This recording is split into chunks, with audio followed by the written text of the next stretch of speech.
Okay, great. Zoom can hear us. We got a lot of people in the room. Thanks everybody for joining us for the March meeting of the San Antonio chapter of the Native Plant Society of Texas in the beautiful Urban Ecology Center. We should really say a big thanks to City of San Antonio Parks and Rec for allowing us the use of this amazing facility for our monthly meetings.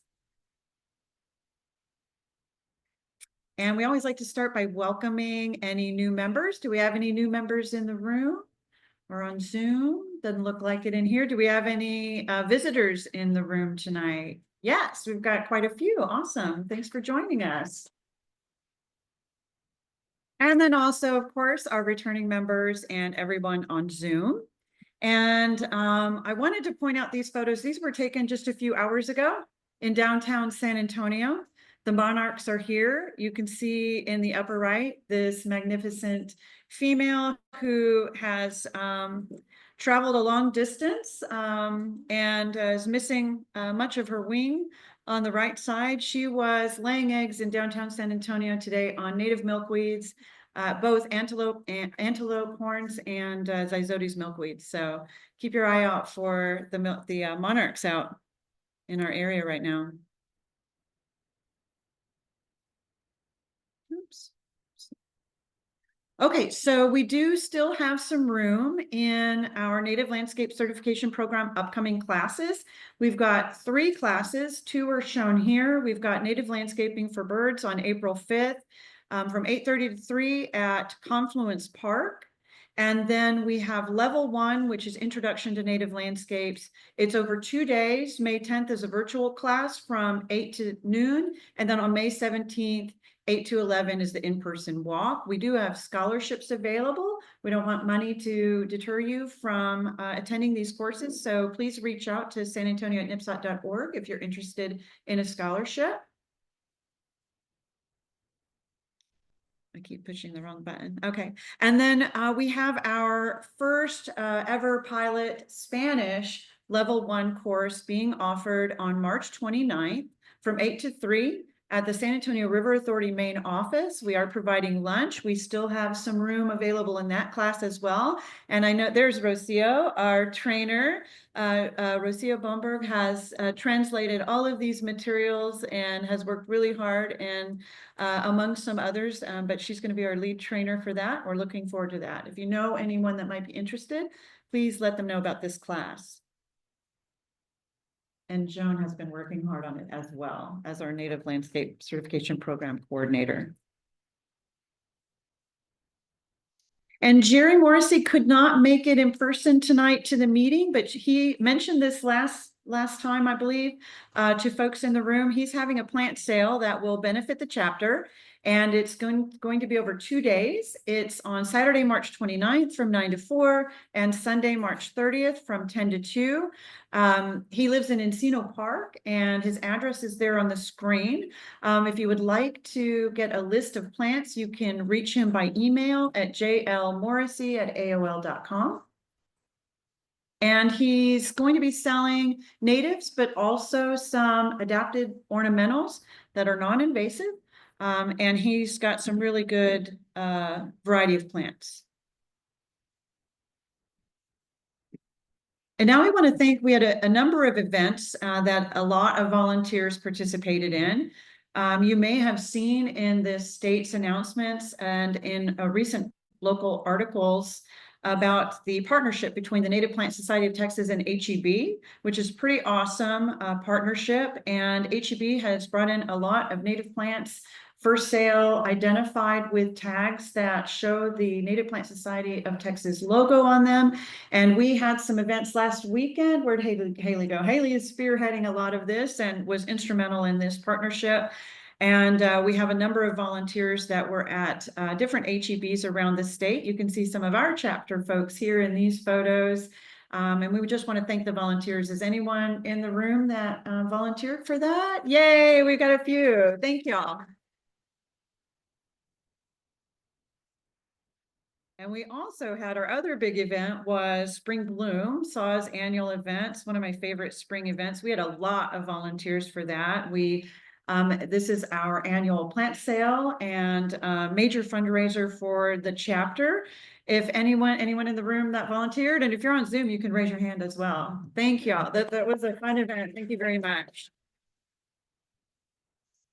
Yeah, I could give you that. Is that okay? Let me, I've got a request in the room just to pull up this slide again really quick. Can you see that?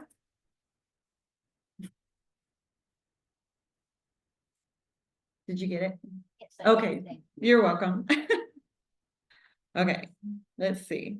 Back to thanking everybody. Oh, and we had another pollinator garden workday at the Haven for Hope site. Want to thank volunteers. I know we got Alicia in here. She was there, and Mike somewhere. Yeah, thank y'all.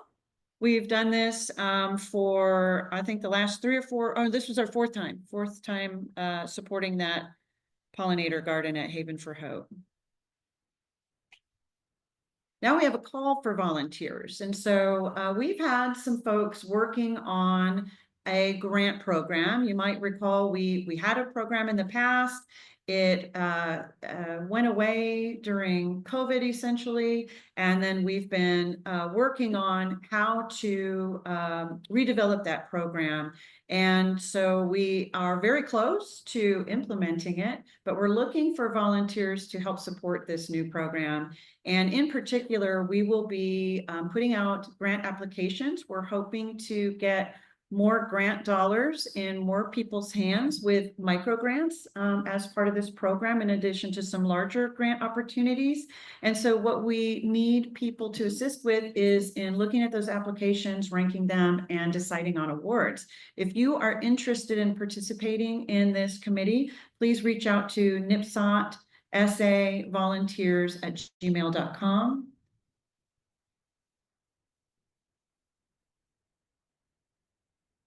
And we have another call for volunteers for the Society Saturday at Rainbow Gardens. And this is the one on Bandera Road, and it's going to happen on May 17th. We've got 2 shifts to support an education and outreach table that will be located near our newly created demonstration garden there.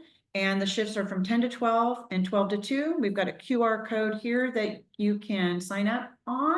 And we got Pam in the back of the room over here. She's got that QR code in the room. And if you've got any questions, she can answer those for you.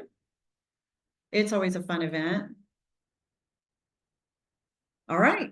Our next chapter meeting is going to be April 22nd, and we're going to have Zach Ritchie talking about how to recognize native Texas plant seedlings. It's a really tricky thing to do, so this should be an excellent presentation.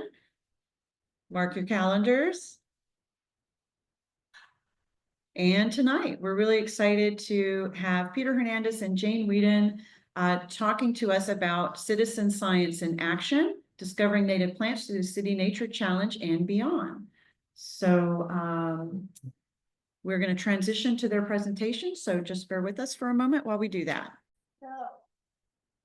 Action live from San Antonio, Texas, Hardburger Park. So I'll be talking to City Nature Challenge. Actually, I'm going to do the beyond, and I'll let Jane, my partner in crime, do the City Nature Challenge in the more detail. I'm going to start off with at the 40,000 feet level.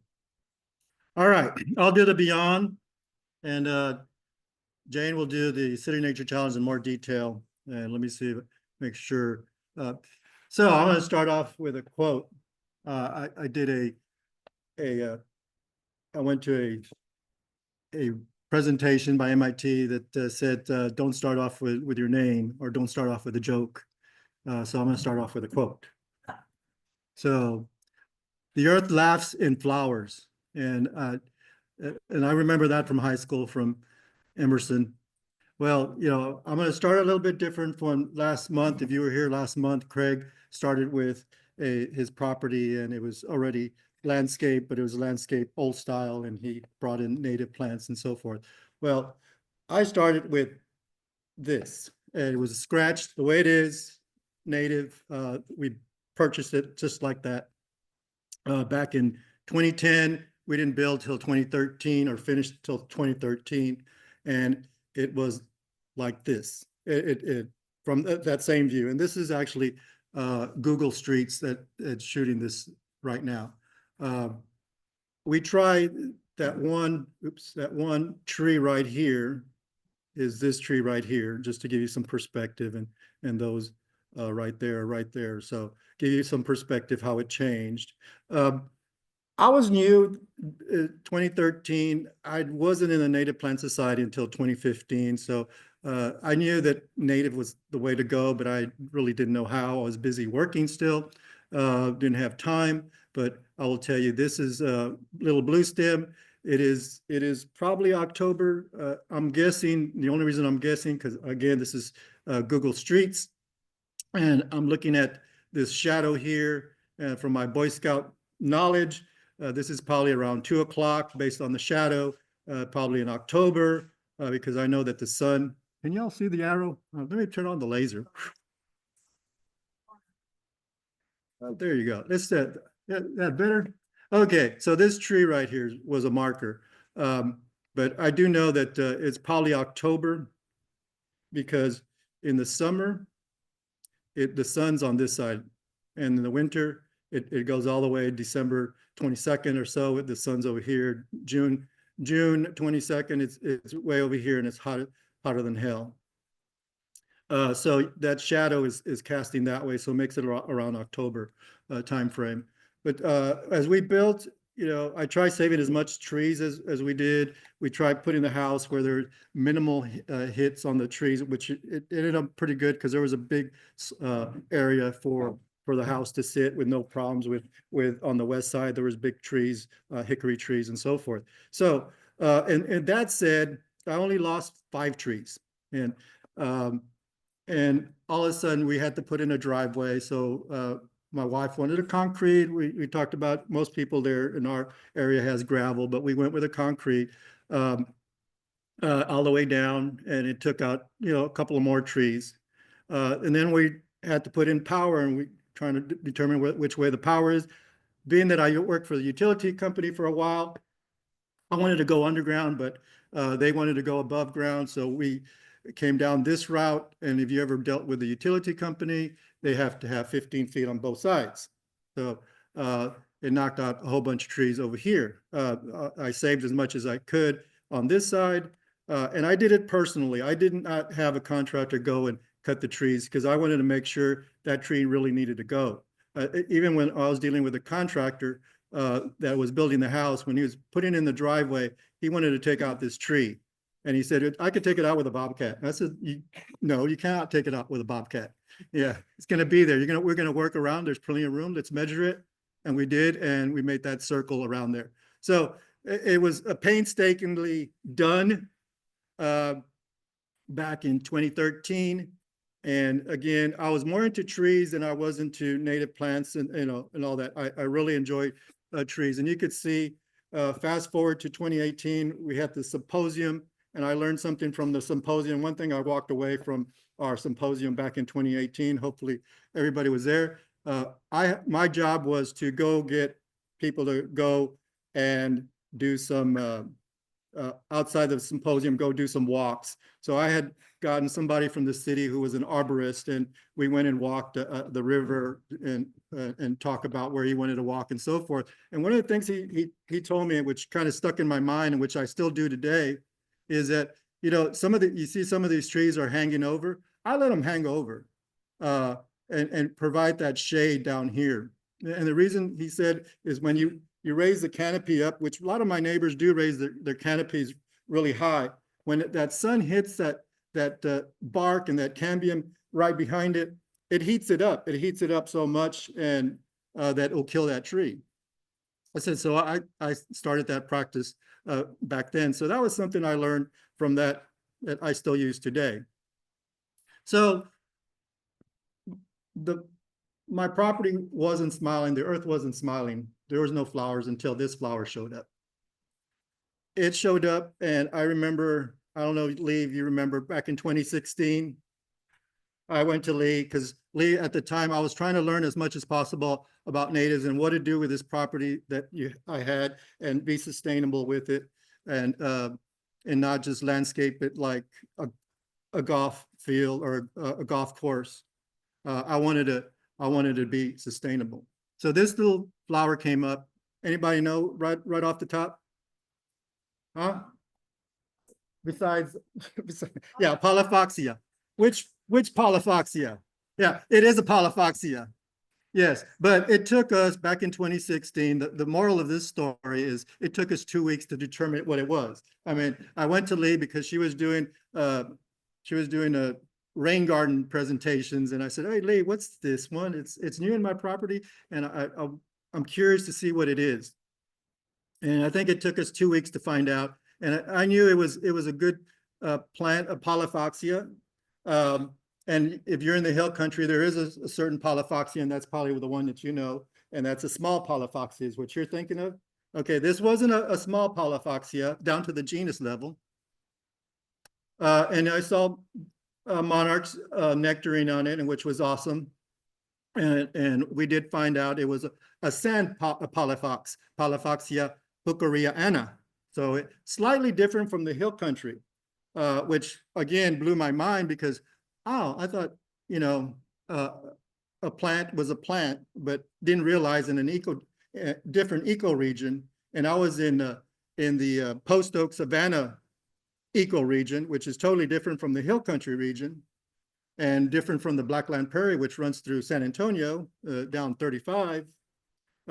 So it just blew my mind that there was these different plants there, or this plant there, until these guys showed up. These guys just like to munch on them, and they were cutting the heads off, which wasn't good because I wanted to mass produce them like bluebonnets. And the thing about this plant, it was blooming in July. I said, "Wow, the bluebonnets are gone," but this little flower is blooming through the summer, which which got me interested more into figuring out what these plants are. And I do have that book. I meant to bring it up here. I'm very bad in looking at a book and identifying it to what's natural.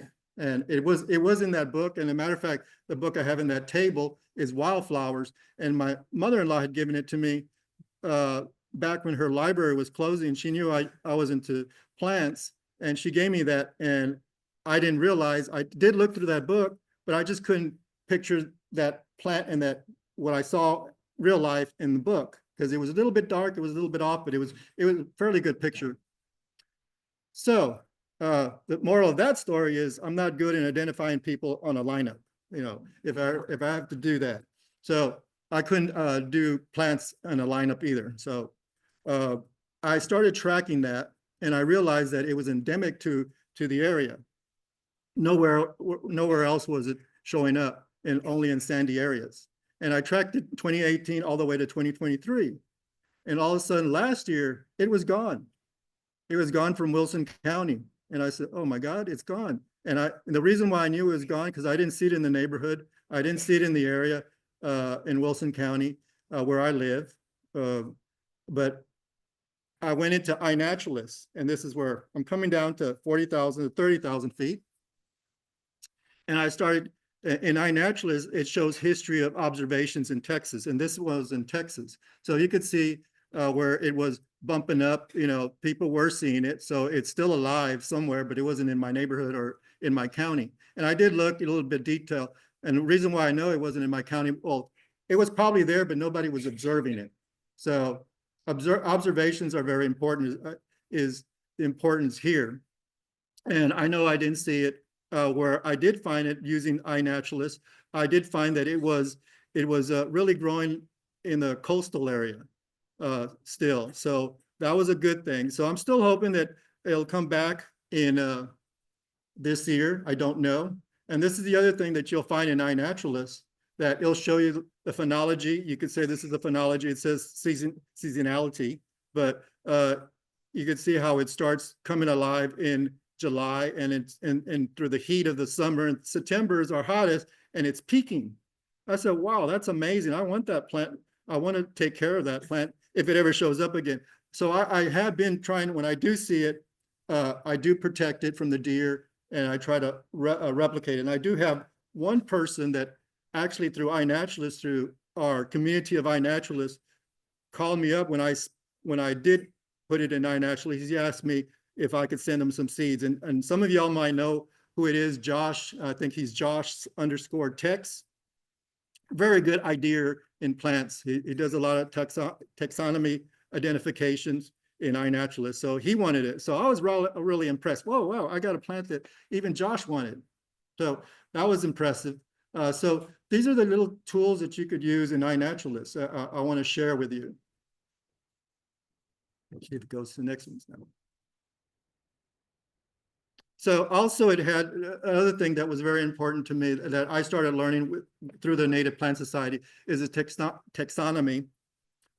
It's a sand polyphoxia. And if you were to click on genus here, I don't have it here, but it would show you the small polyphoxia in the hill country and all the different varieties in the area. So, and down to the genus. The other thing that I look at is what family it comes to. And that's important now to me as being part of the Native Plant Society, knowing it's a sunflower, it's in the Asteraceae family is good. So that's something that was very useful. It's not changing.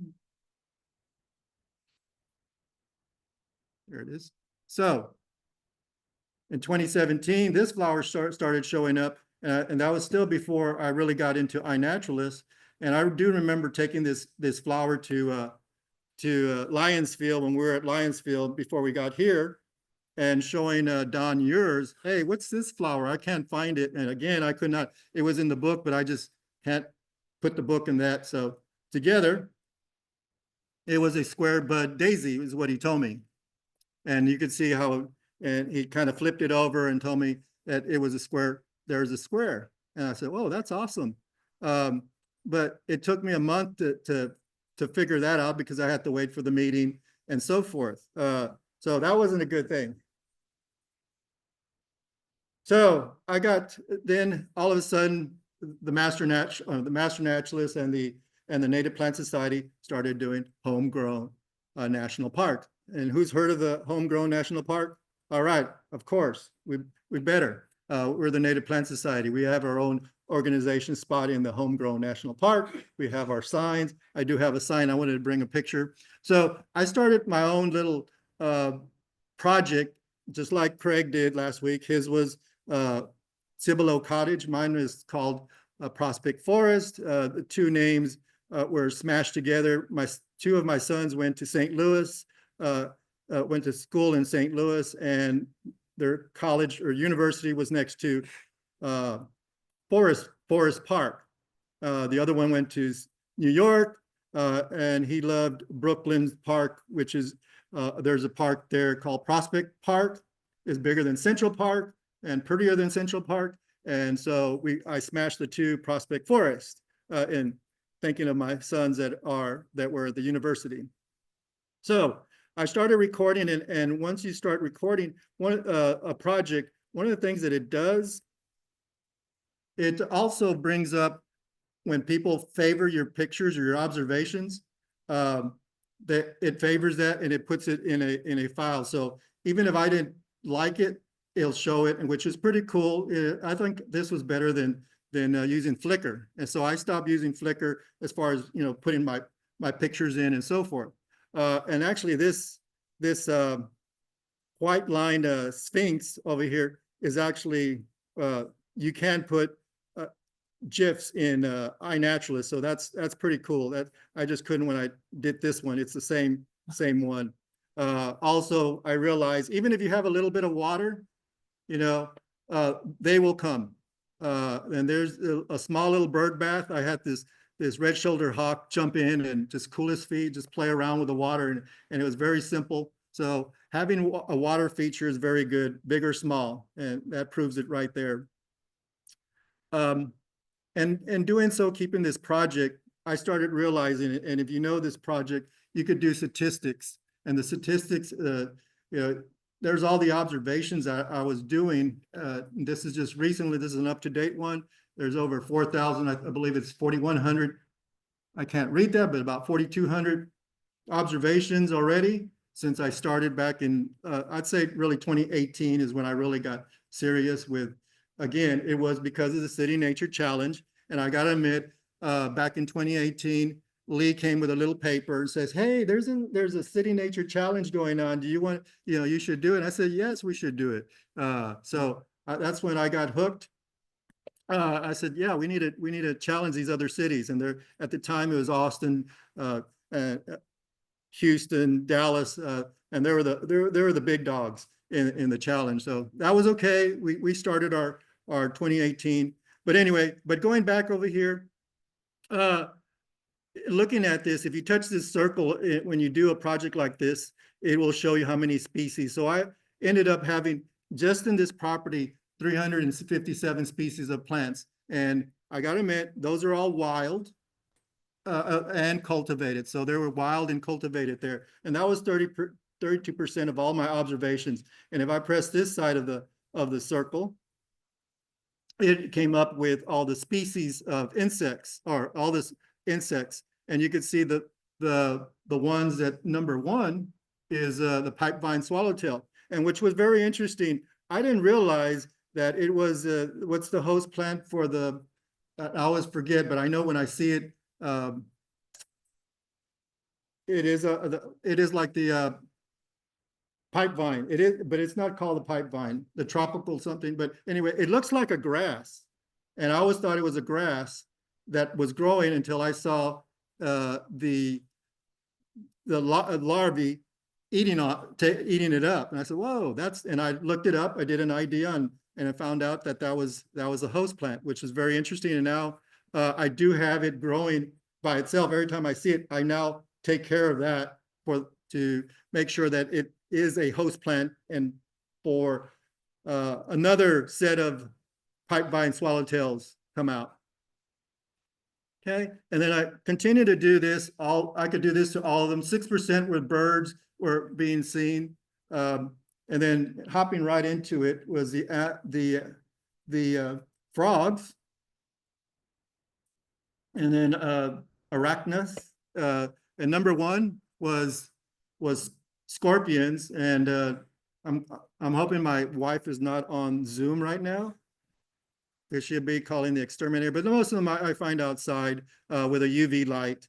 And then there's no party without having the reptiles. I really have a lot of reptiles, but there are more lizards there, and they were eating some of the bugs. I do have one that was introduced, and I didn't know about this one. The Mediterranean gecko is introduced. You can't see it, but there's a little red dot, and it just tells you it's introduced.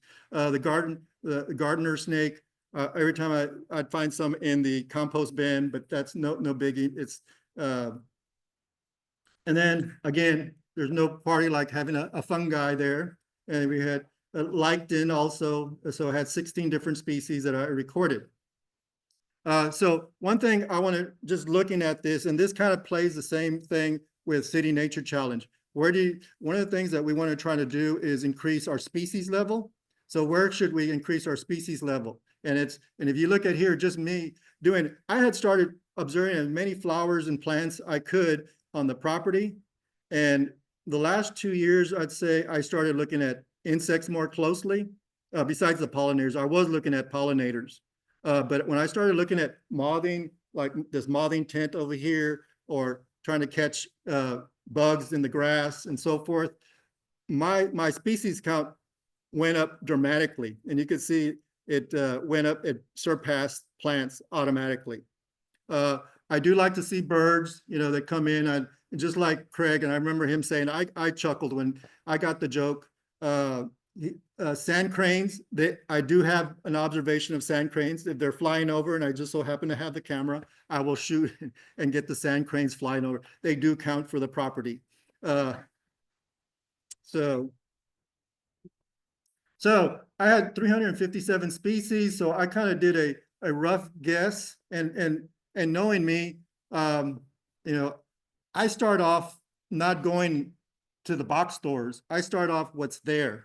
And I counted 211 plants native to the property that I see without me going and getting the water hose out and taking care of. So that's good. So it's just a matter of taking care of these plants. the number one, and these are sorted by the most seen or most abundant of, which is Cowpen's daisy. Surprisingly, but 3 years ago, it was the pollinator of the year, right? And I was voting for that one because I knew it was a very rugged. It does come very useful for the monarchs coming in the fall.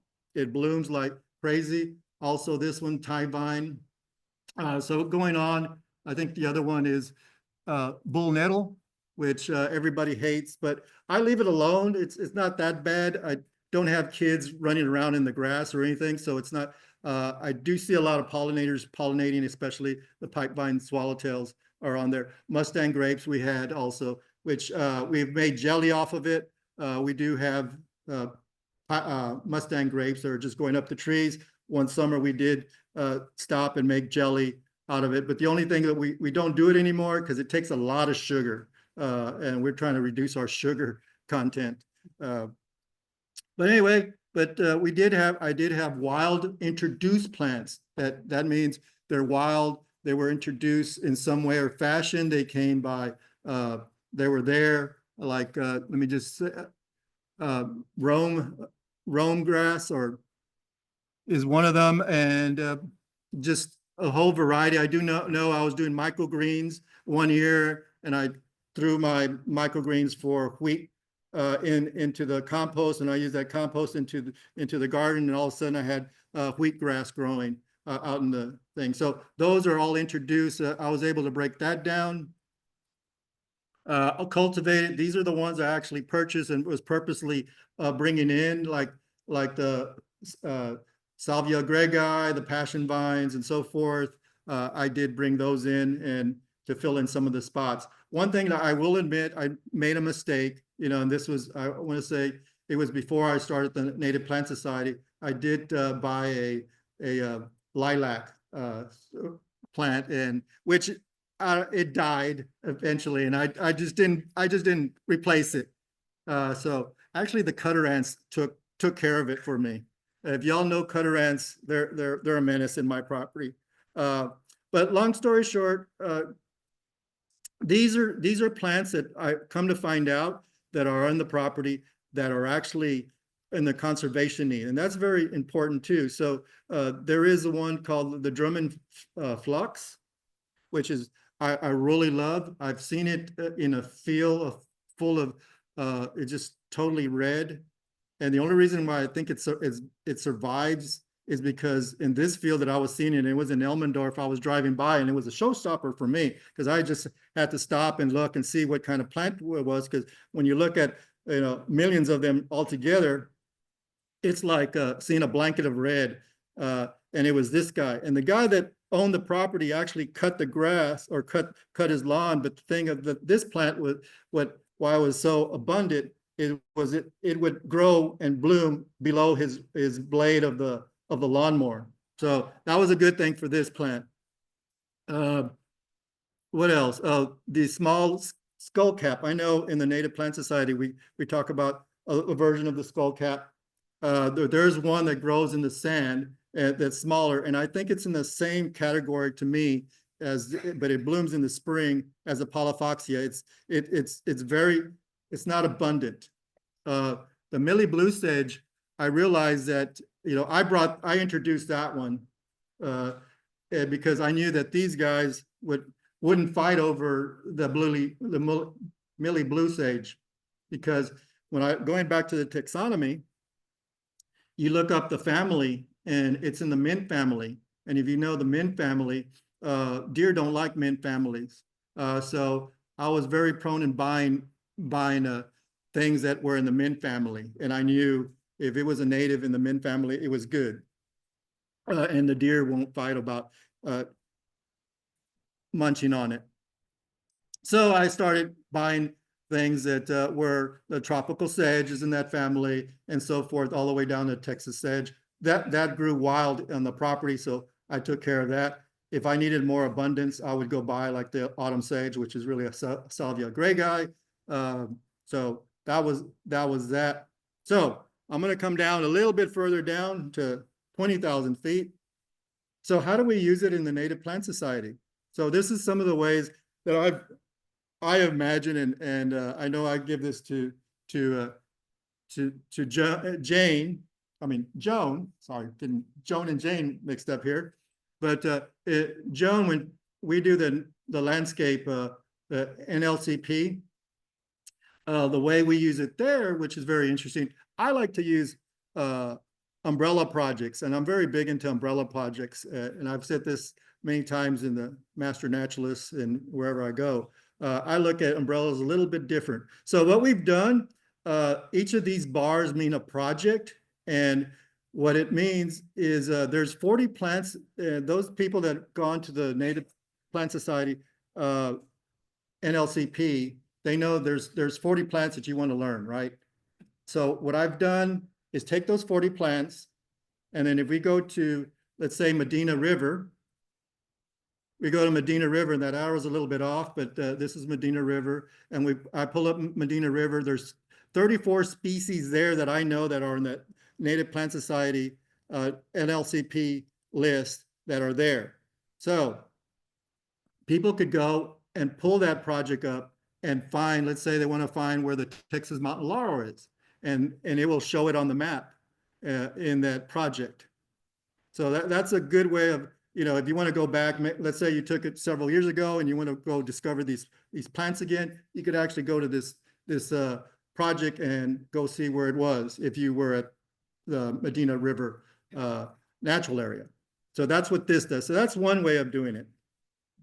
Another way is guides, and guides are very useful. And I came across this when I was doing. There's two that I have out there. One is for landscape for the birds, at San Antonio area. I don't know if I've shown this to you, Lee, but and there's one, the Greater San Antonio Butterfly checklist. Well, we would do checklist, or we would do surveys for butterflies, and there's one in the fall, one in the spring, and they would give you a piece of paper. I think I've been with Alicia on one, and I don't know who else, Claire. We've been on surveys, and they'll just you get a check mark. You just do checks and say, oh yeah, I see this butterfly was a monarch, it was a queen. But what this did, we were able to have a guide. Rather than carry a book, we would actually it would show all the 102 that were on that list, and then we could go and say, oh, it was a skipper. Well, you could actually click the skipper and the 33 skippers, and that's the only skippers you should see in our area. If you see something else that doesn't match, then you have something new, but more than likely that was it. So there was only a finite number, and this was a quick guide to go look. So guides are very important, and you could do that with also with the NLCP. So that's another way of doing it. I do want to improve on these. It's a good way it's like having a book, but having it electronically out in the field. And you could look at how it looks. You could look at the patterns. I've never seen the tropical leaf wing, but I would probably confuse it with probably a question mark butterfly or something to that effect. But I would have to go and look either at the book or this. So let me go down to another 5,000 feet. So we all have iNaturalist, and hopefully I did try doing an identification over here, and some of y'all did. Thank you. And hopefully y'all are downloading your iNaturalist to your smart devices and learning about what I'm learning, how I'm learning, how quickly I learned. When I did that polyfoxy on iNaturalist, it came up in 2 seconds, not 2 weeks. So that's a good thing. That's something that's good for us to learn very quickly. And if you think I've been studying native plants all my life, I haven't. It started back probably, I would say 2018, and getting more refined and looking at nature itself. But what we're asking for in the BioBlitz is just to go outside, even if you don't have a friend or you don't want to do it on your phone, maybe get a friend that does and go out together, and you be the eyes and they be the observer with the iPhone.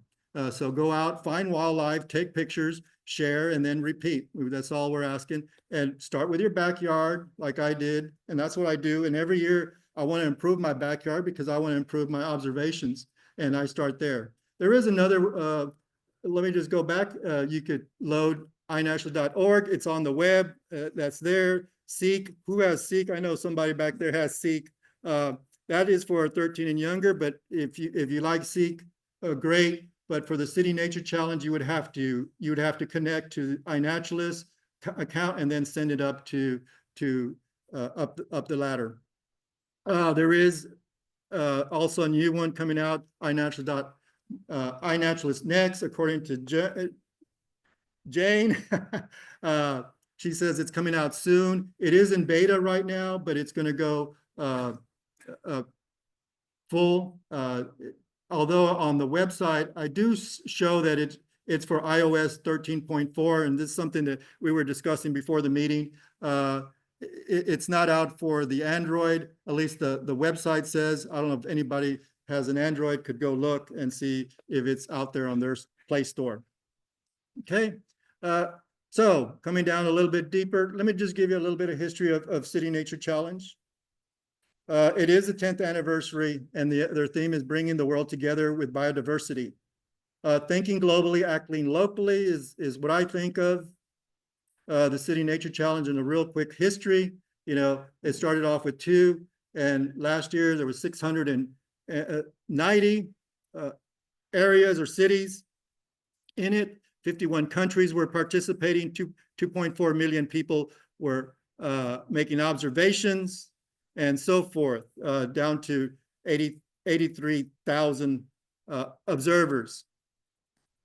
And when you look at this pulse, and this is observations per week in iNaturalist, well, didn't I just mention 2.4 million? If you look at 2024, 2.4 is right here. So what's this difference right here? Well, this blue right here means observations. And one thing that when we do training, we want to make sure that you make your observations verifiable for the back end for biologists to use that data. So that data is flowing to the back properly. So it tells me that when people are doing this, they may make an observation, but it may be missing a photo, a sound, a date, or a location, or whatever it is. It's that bad. So that's a big drop to me. So we do in San Antonio metro area, we do want verifiable, you know, a good picture or good sound, date, time, and location is good. And within the 12 counties that Jane will talk about in a little bit. And then we do want it to go to research grade. And one of the things that I look at, so this is I call it the reason for the season, April 25th to the 28th this year. Looking at this is a report that comes out of Texas Parks and Wildlife. There are stats coming out in June. And I look at this as a standard. This is Texas across all these yellows are the counties that participate. There's 14 cities and areas that they count, but going down to the bottom, 96 is what observations that went verifiable. That means it's good. That's that 2 point. If you're looking at a global, that's the 2.4 that they're talking about. And I know we made observations 65,000, but we still had some room to grow. And that species of we were second in species, so we need to increase our species, and we need to increase our number of observers, and that's what we're planning to do, and that's what Jane will show. The other thing that I like to look at is out of those 2.4, how many went to research grade? And in Texas level, it was 56, which is that's a good benchmark. But let's look at San Antonio. We have 12 counties. I'm going to drop down at 96%. We're right at the same as the Texas average benchmark. So that's good. And that 4%, if you're wondering what that 4% is, that is probably people taking pictures of cultivated, captive. And then there is if a picture is or an observation is not good enough and it bumps to a family zone, like it goes to the mint family, it goes to that zone also. It goes to casual. Okay. And the other thing that I look at is in the 4 days, we actually had 50 species of greater conservation need. And that's something that Texas Parks and Wildlife has a big list of what is species of greater conservation mean. It doesn't mean it's going to stink. They just have some concerns. And then 244 were species recorded new. That's good. And then this, I kind of disagree. It says 6%. If you look at the 65, and if you know 2023, we were at 20,000 observations, and we barely nicked out Austin by 900, around there. But that percentage is more like 60%. So I think they cheated it out of a zero right there. So it should be 60%. But going back to research grade, we were at 53, a little bit less than that. I will tell you that's a June snapshot, but I looked at it the other day, and we're really at 60% because this is ongoing. You could still do identification. People are still using that data. And also the state has jumped up to 60. So we're right at the state average right now. So you could look at all the species of greater conservation need. The last page we talked about, there was 50. This is a whole list. One of the things that I like to look at is how many of my observations were on this list. And I think looking at it briefly, it looked like I had like 7 or 8 of them that I did come across. I do remember the loggerhead shrike and the bobwhite quail. They were on my list. So here's a model that I'm going to just show you. I know I'm probably running out of time here. This is a model I saw in the bioscience where this paper was talking about how things are disseminated, and the way Texas Parks and Wildlife, I hope they're doing it this way, or I wish there was a program that we could put in the numbers and come up with this. So you look at 2024 species, we had 3,993 species, species of greater conservation need, like the scarlet leather flower would be considered over here possible extinct. Well, let's just say it's in the species of greater conservation need. Hopefully it's not in that level. Then you had the cowpens daisies. It would be on this circle over here. Extant, that was a new definition for me. I had to look for it. It's just something that's very, very common. Like another very common bird is the cardinal. Everybody has one in their backyard. And if you stop seeing them in your backyard, we're in a heap of trouble. But anyway, so you take this City Nature Challenge that's coming up in 2025 next month, and you could kind of break that. Hopefully where we discover some of the species of greater conservation need, and hopefully we will refound the species that are real common. So I hear a lot of people say, well, should I take a picture of that oak tree? Everybody, yes, take a picture. Just, if it's a new observation on your list, go ahead and do it. If it's a new location, go ahead and do it. It all comes into this list. Either way, we want both. We don't want it to come in, it was not found, because, so, well, there's a lot of them. Well, why should we take a picture? We do want every observation possible. And then that 244, if you remember, we did find 2 new species.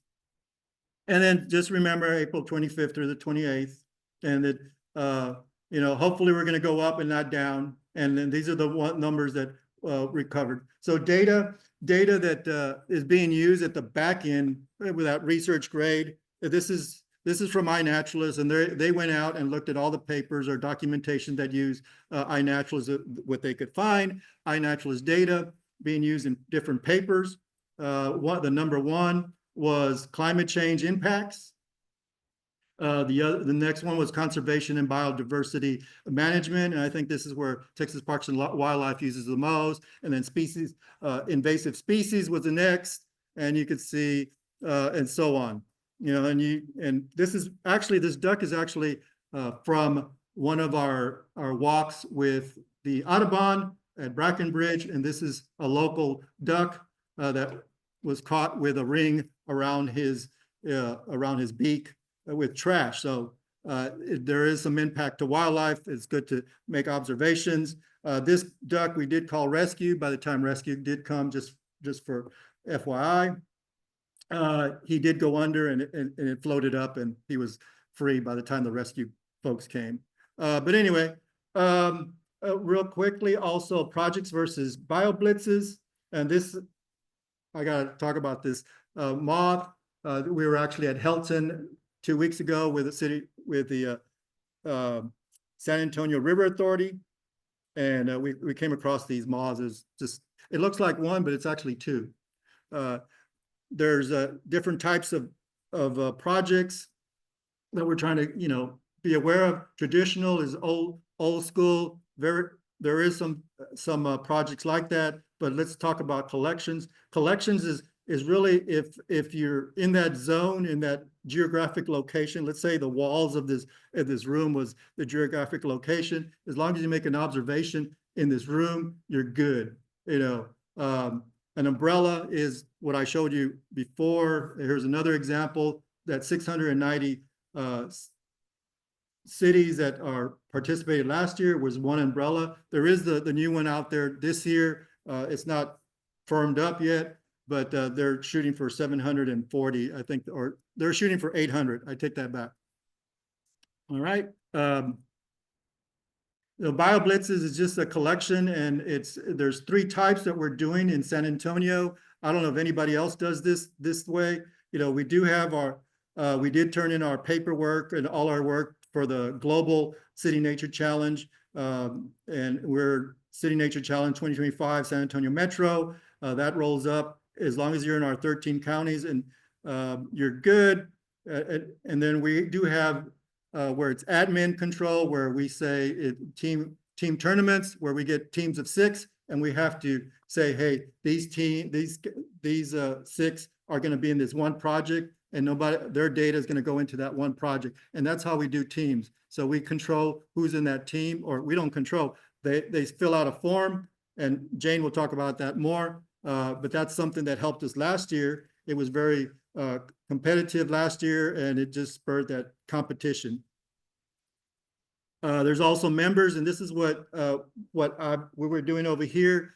The Native Plant Society has their own project called for the City Nature Challenge, and we want members of the Native Plant Society to join the project and to take observations during that weekend.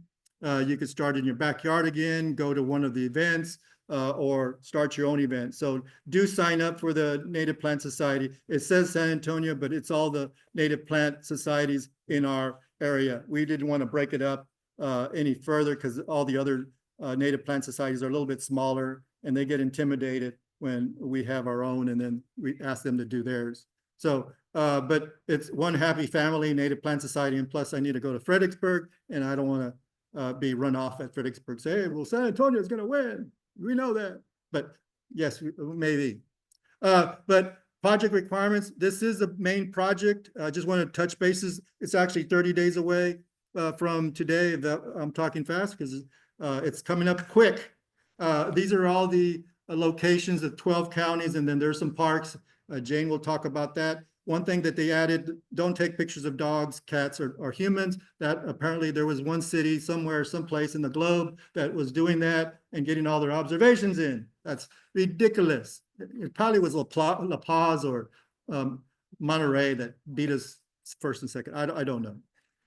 But here's our location. The greater San Antonio is this area. And then thanks to the San Antonio River Authority, they added Carnes and Goliad. And so we go as far as Goliad to the south. I do get razzed a lot by Texas Parks and Wildlife. Hey, San Antonio is almost to the coast. But hey, thank you, San Antonio River Authority. And then Kerrville is also part of it, or Kerr County and Gillespie. So they came in other ways, but we're glad they're here. One other thing that I want to just mention is accuracy. Here's 2 examples. If anybody's been to the demo garden over here, they have a project also. And if you think of the demo garden, these are 2 same GPS accounts, same thing. But if you go in, and some people go in, and I just want to mention this, because if you go back over here, and if you make an observation, and people think if they want to make it obscure, they just open up the accuracy. And if you go the accuracy as big as, let's say, Austin, it won't count for San Antonio, or it won't count for Austin either, but you just messed up an observation. And actually Texas Parks and Wildlife wants it to be less than 500. But for this park, if you were doing an observation there and you want to contribute to that project, you would have to make sure you're below that, inside that geofence. Okay, so everybody get that? So that's one thing that's kind of hard for everybody to understand. So these are all the what's going on. I'm just going to give you, this is a flow chart that I gave to high schoolers just to give them an idea how everything's coming together. So we have a global project, and there's 800 cities that are targeted, and then those are all the cities that are in there. About 50 are US. Texas has 14, and there's another project. And once the data rolls up, they all roll up together. Texas Parks and Wildlife, we saw that. Then there's a San Antonio one. We roll up to the Texas, and there's our project, and there's our sponsors. Thank you. And then we have our campus high schoolers, and then we have all of these that are in green are members only, and that's where the Native Plant Society is in this Community Nature Challenge. So with that said, it is not all about competition. There's 5 pillars. There's several pillars that I want to cover. It's about connecting with people to their local nature. So again, if you're not wanting to do iNaturalist on your phone, maybe you could get a friend to go with you, and they do it. A younger, if that's what we want to do. So get somebody else to get out there in nature. And it also is to build community, whether in person or in line. And us, whether we win or not as a Native Plant Society, we build community, and that's very good too. The other thing that we want to do, and we saw Texas Parks and Wildlife report, and how it's going to, the data is going back there. And then lastly, yes, and have fun through some friendly competition, against other communities within our San Antonio metro area. So with that said, thank you for letting me bend your ear, and I turn it over for Jane to do the soft landing. Go forward. Okay, just hit this. This wasn't working. So the City Nature Challenge is a big event of iNaturalist each year. So mark your calendars. It's April 25th through the 28th. Who has participated in City Nature Challenge before? Fantastic, about half. So the other half of you are in for a treat. Get ready. So these are all the areas that we can make observations, the 12 counties and the 3 parks. So in 2024, our goal was to make as many observations as possible. We wanted to win Texas, and we did. We were number 3 in the world, number 1 in the nation. Absolutely amazing. This year, we think we are going to be bigger and better. But City Nature Challenge is a BioBlitz. So we want to lean into the BioBlitz part of things and focus on a couple of different goals this year. Our number 1 goal is to increase the number of observers that we have, increase the observations per observer, and to increase our impact on biodiversity. So let's talk about how we're going to do that. Number 1 goal is to increase observers. Last year, we were at 1,406. This year, our goal is 2,025. So 2025 and 2025. It's an increase of 44%, which is absolutely enormous. But we increased observations by 60% last year. So this is totally doable. We've got this, guys. And of course, we want to do this because connecting people with nature is always a good thing. And who doesn't want to help science by simply taking some pictures and making sound recordings?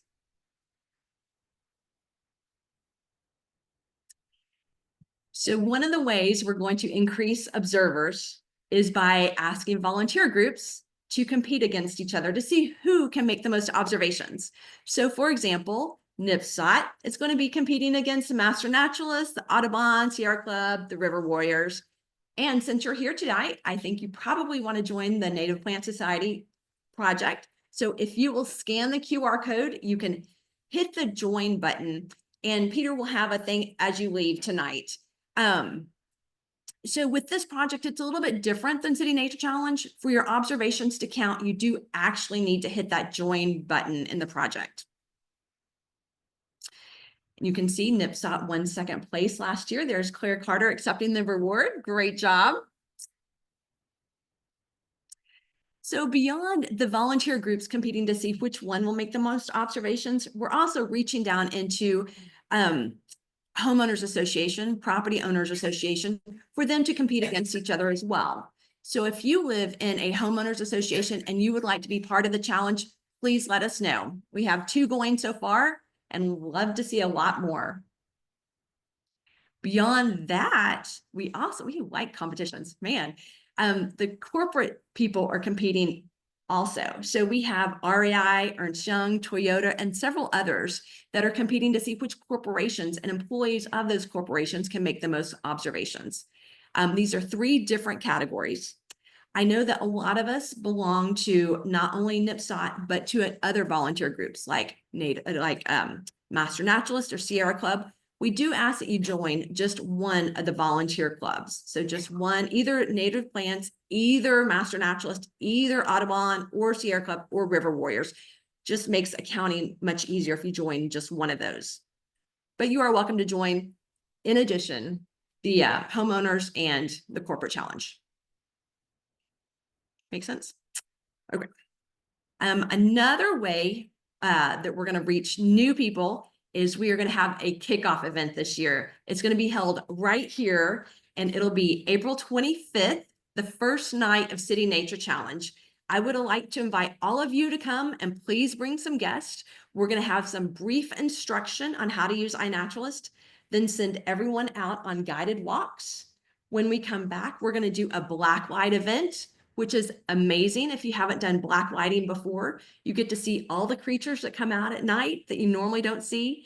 And it's an opportunity for us to get a lot of species really quickly. Okay. So we would like to increase our observations per observer. And one of the easiest ways to do that is with our teams tournament. Last year, the teams were very effective. We had 18 teams and they made almost half of our observations. So I would highly encourage you to join a team because iNatting with friends is just fun. This is the Plant Stalkers. Let's see, Jerry Morrissey led this group. Claire Carter was on here, and they won the prize for seeing the most species. Let me tell you more about the teams. Teams are comprised of 2 to 6 people. The hardest part about making a team, and the funnest part also, is coming up with a team name. So once you get a team name, you join, make a team, you use a QR code or go to the website and sign up. And teams will compete to see which team can make the most observations and which team can see the most species. The Dragonflies team made up of Master Naturalist won for the most observations last year. Super fun. So our third goal is to make an impact on biodiversity. So TPWD has asked us to keep an eye out for the species of greatest concern. And last year, as Peter said, we saw 50 of those species. Here's a couple right here. This photo, the scarlet leather flower photo by Patty Pasteur, is one of the species of greatest concern. Very important. The second picture is really interesting. It's a Texas map turtle. And this was made by a master naturalist in the Hill Country. And she did not take too many pictures last year for City Nature Challenge, but her impact was enormous because this is a species of greatest concern. And it was the only observation made of this species during that 4-day period. So that's why we want to get more eyes out there, more observers looking for more species, is because you never know what you're going to see. And the third picture is the very definition of why we BioBlitz. Let's see, let me find the name of this guy. It's a black elm weevil. Yes. So Claire Carter took this picture like 2 weeks ago. Before this picture was taken, there was 6 observations in iNaturalist in all time in the whole entire world. 6 observations. And that night we added 4 more observations. This is why we BioBlitz, is to mark species in time and space. You never know what you're going to see. So this is why I think City Nature Challenge is so exciting and thrilling, is because it gives us an excuse to go out and grab some friends and take some pictures.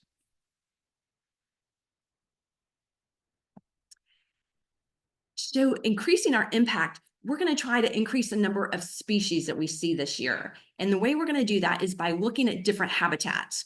We're going to go out into the aquatic environments. We're going to go to bird blinds, and bird blinds are really important because it's hard to get pictures of birds unless you have a big camera. But if you're at a bird blind, you're more likely to get them with your camera. With your phone, because they're closer to you. So don't skip the bird blinds when you're out. And then we have lots of black lighting events. We have a black light event every single night of City Nature Challenge. And if you haven't been to a black light event, I would highly encourage you to go. We have one the 29th, which is Saturday at Friedrich. It's going to be a lot of fun. Yes. And so when you're on walks, make sure you hit all the habitats. If you're at Honey Creek going on a walk, make sure you go down to the Guadalupe River, to the riparian area, see what's there, hit the bird blind, hit the demo gardens, hit everything. We do have 2 ID parties scheduled, which I think is really going to be very helpful for us to get to research grade, because it's a perfect opportunity for us to share our knowledge and learn more about species identification. The parties were a big hit last year. We had 2 of them, and we're going to replicate and have 2 more again this year.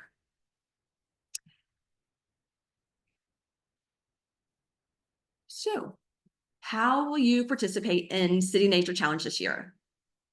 I hope you'll make some observations during that 4-day period. And then beyond that, I hope you challenge yourself. See how many species you can see. Try to go black lighting. Observe in different counties. We have 12 to choose from. Maybe explore a new park. I was talking to someone this morning that said that this afternoon that wanted to go to a different park every time. Or see how many research grade species you can hit. Challenge yourself in different ways. Or most importantly, encourage new participants. Encourage someone that's not necessarily into iNat or CNC, and go for a walk together and see if you can grab 20 observations or 30 or more. So we do have lots and lots of events going on. This is the website, cnc-sa.org. We have a full list of events. This little sampling is truly just a sampling. We have so many more events than just this, but I do want to point out just a couple that I think are super important. We have been invited out to Toyota to BioBlitz there on Friday morning. And then we have the kickoff event Friday night right here, like I had mentioned. We have a couple of the aquatic events, Saturday at Guadalupe, Sunday at Medina. You can read through these black lighting events, super helpful. And then go to the website for the full list. Oh, oops, that didn't come out very well. Okay, so again, all the ways you can participate in City Nature Challenge. Join a team. It is super fun. Come to the kickoff party with your friends. Check out all the scheduled events we have. Participate in the ID parties. Please do try some black lighting. Volunteer at some events and win some prizes. You know, we have so many contests and challenges. We've got to have some prizes. Let me tell you about the prizes that we have. If you want to really challenge yourself, we have, for anyone that makes 1,000 observations, we have a free iNat t-shirt. And truly, who doesn't want to play for a free t-shirt? Last year, we had 11 people that won. That was amazing. So who knows what we'll have this year? If you make 200 observations, you get a really cool lapel pin. We have a new award this year, the Birdie Award. Whoever sees the most species of birds wins a prize. Whoever gets the most observations of birds gets a prize. We have prizes for the volunteer group that wins, Master Naturalist, NPSOT, Sierra, Audubon, whoever wins that, you're playing for trophies and glory. Get real. Oh my gosh. Let's see, is that everything? I want to thank you so much for letting us speak about iNaturalist and City Nature Challenge. If you have any questions, please reach out to us. The website is right there, cnc-sa.org, and our emails. And again, it's April 25th to 28th. Mark your calendars. And I think Peter has some raffling tickets for us. Claire asked to talk about high school. Oh, yes. Fantastic. This year, we have a new initiative. We are reaching into the high schools. Last year, we reached into the college campuses and saw just some amazing participation. Trinity won the most observations. This year, Claire Volmar is reaching into high schools, and we have 7 different high schools that are competing. I know we have one young person in the room that is hopefully going to be participating, and it's going to be a real big challenge this year. Were there any questions, perhaps? Yes, ma'am.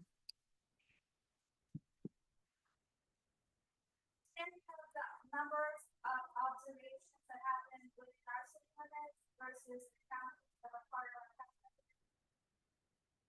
ratio.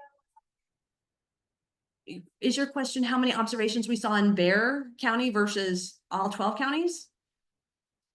Well, in the 12 counties, we saw 65,000 observations.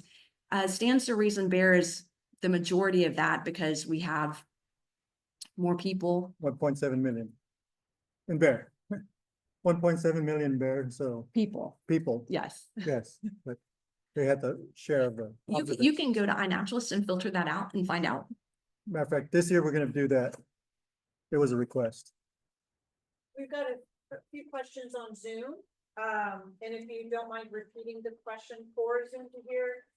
One of the questions is, were the 2.4 million observations for one day or for all 4 days? It was it was the week.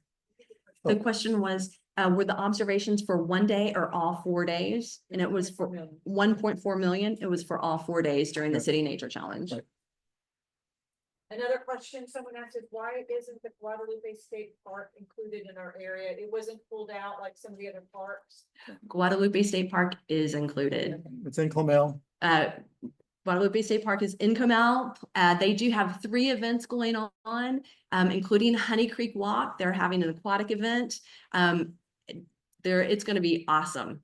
You can go to the website and check it out. You do need to register for them, for one of them, for the Honey Creek Walk. Otherwise, let's go Guadalupe State Park. Is it they're free all day long?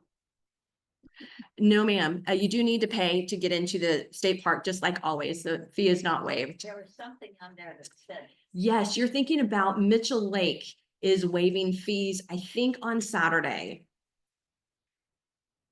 All day. Yeah. Well, you can get lots of species there too at Mitchell Lake. Yeah, and I think the 2 parks that are on there also, Los Maples. Los Maples is sits on Bandera and Edwards County, and then also Enchanted Rock sits on Gillespie County, which is ours, and it flows over into Llano County. So what we've done is we just brought the whole park into our zone. There's nobody on the other side. Austin's not on the other side of Enchanted Rock, so I just took the whole thing. Because we had people going, there's no county boundary there. So it would just make sense to bring the whole park in. And then, any other questions? No, I answered the one about the quotes. Did you want to go ahead and do the? Oh, yeah. So we had a raffle. Everybody hopefully did the QR code. I saw that we only had 8 joined so far. Hopefully we'll join. I was in the hill country, just to give you some perspective. They did 17 yesterday, so hopefully people could join at home or here. But those that joined, we're giving away this tree and this plant. I'll let you pick. This is for the plant over there. For the plant? The white Avis. Okay, I can never say that right. Close enough, right? The last 3 numbers are 238. Oh, There, hey. winner. And then this one, I'm gonna shake it up real good, and I'm gonna throw it on the ground. There's only one. Right? Was that there already? That was there already. 238. Yeah, Yes, so that's it was one. the only one. That's only one person wanted the tree. It's probably the person with the smallest car. 236. That's you? All right. Hope you came with your Cadillac. All right. That's all we got. Back to you. Any questions? No, there's no more questions. Any more questions in the room? Thank you. Thank you all so Thank you. Thank you for letting us be here.